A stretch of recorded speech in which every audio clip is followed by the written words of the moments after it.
La Nintendo Switch 2 succède à la célèbre console hybride de 2017 et sort officiellement le 5 juin 2025 en France.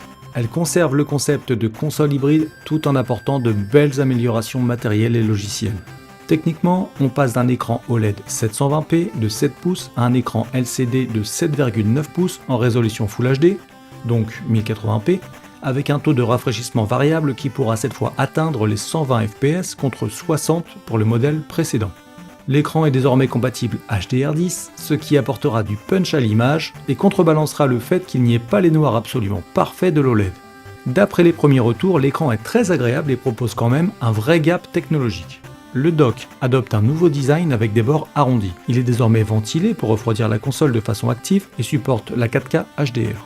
Belle évolution du côté des manettes puisque le Joy-Con 2 se fixe désormais de façon magnétique. Les gâchettes sont élargies, un bouton C dédié au chat en jeu est ajouté et il y a désormais une fonction de souris optique dont les retours sont pour le moins divisés.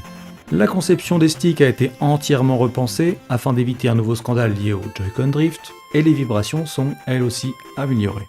Pour la connectivité, la console dispose de 2 ports USB-C, du Wi-Fi 6, le Bluetooth est revu et corrigé, et une prise mini jack stéréo est maintenant placée sur le dessous de la console. La batterie 5220 mAh permet, selon Nintendo et selon les jeux, une utilisation comprise entre 2h et 6h30.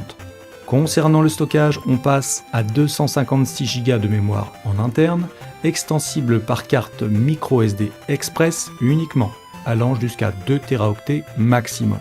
La Switch 2 est compatible avec la majorité des jeux Switch première du nom, bien que certains titres nécessitent des mises à jour ou ne soient tout simplement pas pris en charge. Les cartouches ont les mêmes dimensions que les anciennes et les boîtes de jeux arborent un nouveau coloris rouge pour l'occasion.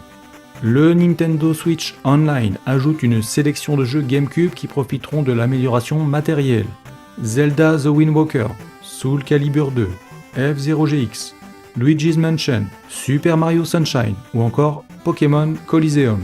Pour les nouvelles fonctionnalités, nous avons le Game Chat et le Game Share qui permettent des visioconférences via la nouvelle caméra connectée et le partage de sessions de jeu en direct.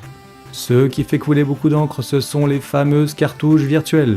Ce sont des copies numériques liées au compte Nintendo qui émulent le comportement d'une cartouche physique. Elles permettent de prêter temporairement un jeu à un autre utilisateur ou de transférer rapidement un jeu entre deux consoles. Le jeu qui fera vendre des palettes de consoles, c'est le rouleau compresseur et inévitable Mario Kart World, qui passe désormais en monde ouvert et avec des circuits interconnectés et sera jouable jusqu'à 24 joueurs.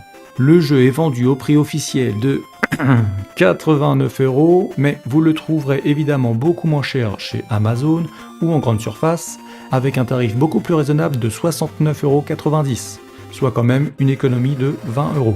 En numérique, sur le Nintendo eShop, le jeu sera à 79€. Dans le nouveau Donkey Kong Bonanza, Donkey Kong explore des niveaux très colorés et entièrement destructibles, résout des énigmes et affronte des boss pour récupérer des bananes cachées un peu partout. Les excellents Zelda Breath of the Wild et Tears of the Kingdom profiteront d'une version au graphisme améliorée, avec cette fois-ci une fluidité exemplaire en toutes circonstances. Le très sympa Kirby et le monde oublié aura du contenu supplémentaire en version Nintendo Switch 2 Edition, appelé le Pays des étoiles filantes.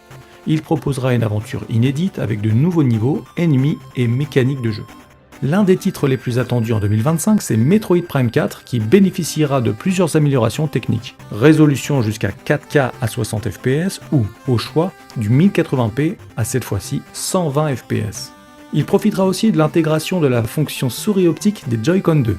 La console sera capable de faire tourner le gourmand Cyberpunk 2077. Cette Ultimate Edition inclut le jeu de base ainsi que l'extension acclamée Phantom Liberty. Grâce à l'utilisation du DLSS, le tout devrait tourner en 1080p 30 fps avec Ray Tracing. Le prix de la console en France est de 469,99€ pour une console vendue seule. Le pack avec Mario Kart est à 509,99€.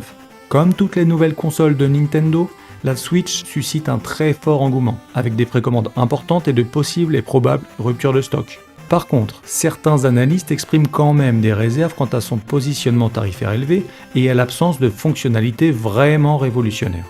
Pour ma part, je trouve que Nintendo tape en plein dans le mille en proposant intelligemment une version améliorée de sa console, dont le concept est largement éprouvé. Dites-moi ce que vous en pensez dans les commentaires.